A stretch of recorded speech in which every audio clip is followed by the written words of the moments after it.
تساءلت أمس مع نفسي، لو أردت أن أوصف توصيفا علميا الفقر، ما هو الفقر؟ بعض نقول ظاهرة. هذا توصيف واسع جدا، مطاطي جدا جدا، كأنه لا يقول شيئا. انتبهوا، أي ظاهرة ما لا تقول شيئا، مع أنها كلمة دارجة في الأبحاث العلمية. ظاهرة الفقر، ظاهرة الكذا، لا، هذا لا يقول شيئا.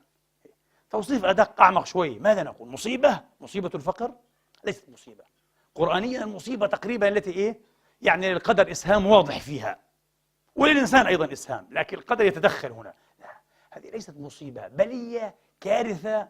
ماذا نقول؟ أحسن توصيف خطيئة الفقر. انتهيت بيني وبين نفسي إلى أن أسميه خطيئة، أوصفه خطيئة الفقر، وطبعا بالحري وعدلا وقسطا. الفقر ليس خطيئة الفقراء، خطيئة ماذا؟ المجتمع. وفي مثل الدول العالم ثالثية أيها الإخوة، خطيئة النظم بالذات بدرجة أولى، وبدرجة ثانية خطيئة النظام الاجتماعي. النظام السياسي أولا، ثم النظام الاجتماعي ثاني. خطيئة. والدليل أنها خطيئة ما صح عنه عليه الصلاة وأفضل السلام: أيما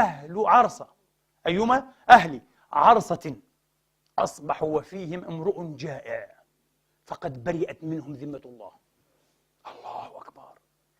طبعا هذا النص يكرهه فقهاء السلطان، يكرهونه جدا جدا، لا يحبونه. من الصعب أن تسمعوه على المنابر.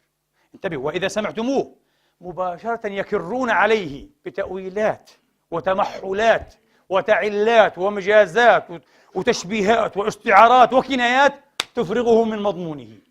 في النهاية يخرج الفقير المسكين بعزاء أخروي: الجنة لك في الآخرة يا مسكين. في الجيب ما في شيء، ليس في الجيب شيء.